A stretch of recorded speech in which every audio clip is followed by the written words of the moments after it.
જૂનાગઢ શહેરના કડિયાવાડ વિસ્તારમાં સામાન્ય મજાક મસ્તી અને બોલાચાલીએ લોહિયાળ સ્વરૂપ ધારણ કરતા એક યુવાને પોતાનો જીવ ગુમાવ્યો છે। મિત્રો વચ્ચે થયેલી ગાળાગાળી એટલી હદે વણસી હતી કે ઉશ્કેરાયેલા મિત્રએ તેના જ મિત્રને છરીનો ઘા ઝીકી દીધો હતો।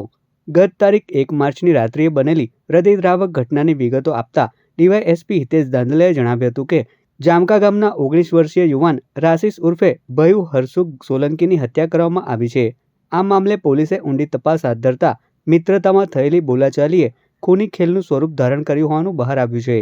મૃતક રાશિષ સોલંકી પોતાની બહેનને બોટાદ ખાતે લાઈવ ડેકોરેશનના કામ માટે જવાનું કહીને ઘરેથી નીકળી ગયો હતો। તે વિસાવદર ખાતે રહેતા તેના નજીકના સગા રવિ સોલંકીના ઘરે પહોંચ્યો હતો।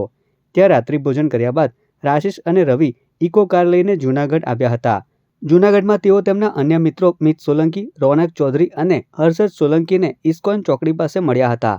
ત્યારબાદ પાંચેય મિત્રો કાળવા ચોક થઈને કડિયાવાડ વિસ્તારમાં આવેલ વૃંદાવન એપાર્ટમેન્ટ પાસે બેઠા હતા, જ્યાં સામાન્ય મજાક મસ્તી અને બોલાચાલીએ લોહિયાળ સ્વરૂપ ધારણ કર્યું હતું। હુમલા બાદ લોહીલુહાણ હાલતમાં રાશિષને સારવાર અર્થે જૂનાગઢ સિવિલ હોસ્પિટલ ખસેડવામાં આવ્યો હતો।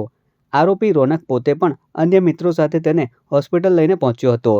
તો બીજી તરફ મૃતકના પરિવારને માત્ર એટલી જ જાણ કરવામાં આવી હતી કે રાશિષને લાગી ગયું છે। જોકે ઈજા ગંભીર હોવાથી જૂનાગઢના ડોક્ટરોએ તેને વધુ સારવાર માટે રાજકોટ રેફર કર્યો હતો, જ્યાં સારવાર દરમિયાન 19 વર્ષીય આશાસ્પદ યુવાનનું કરુણ મૃત્યુ નીપજ્યું હતું। ઘટનાની ગંભીરતાને ધ્યાને લઈ પોલીસે આરોપી રોનક ચૌધરીની ધરપકડ કરી વધુ તપાસ હાથ ધરી છે। એ સમયગાળા દરમિયાન છે રોનક ચૌધરી અને મરણ જનાર રાશિષ ઉર્ફે ભયુ સોલંકી બંને એકબીજાની મજાક મસ્તી કરતા હોય તેમાંથી બોલાચાલી થયેલા, ત્યારબાદ ગાળાગાળી સુધી મામલો પહોંચેલો અને એકબીજાના કોલર પકડેલા।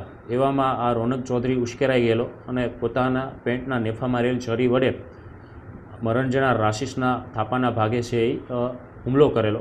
એક ઘા જે મારેલો તે જીવલેણ નીવડેલો। ત્યારબાદ જણાવેલું કે આ ચરીવાળી હકીકત કોઈને જણાવી તો તમામને તકલીફ પડશે। આ સમયે અન્ય જે મિત સોલંકી, રવિ સોલંકી તથા હર્ષદ સોલંકી અને રોનક ચૌધરી આ તમામ છે એ રાશિષને ઇકો ગાડીમાં છે સિવિલ હોસ્પિટલ સારવાર માટે લઈ આવે અને ત્યાં છે તેના રાશિષના બેનને આ બાબતે જાણ કરવામાં આવેલી કે રાશિષને લાગી ગયેલ છે, માત્ર તેવી હકીકત જણાવી, પરંતુ જૂનાગઢ સિવિલમાંથી તેને વધુ સારવારની જરૂર જણાતા રાજકોટ ખાતે રિફર કરવામાં આવેલો અને ત્યાં સારવાર દરમિયાન છે મૃત જાહેર થયેલો। મુખ્યત્વે આ આરોપી રોનક ચૌધરી છે મજૂરી કામ કરતો હોય અને બોલાચાલી ગાળાગાળીમાંથી બનાવની શરૂઆત થયેલી, અચાનક ઉશ્કેરાઈ જાય અને ચરી વડે છે હુમલો કરેલો છે। હાલ આ રોનક ચૌધરીને છે એ રાઉન્ડ અપ કરવામાં આવેલો છે। આગળની તપાસ એ ડિવિઝન પીઆઈના કરી રહેલ છે।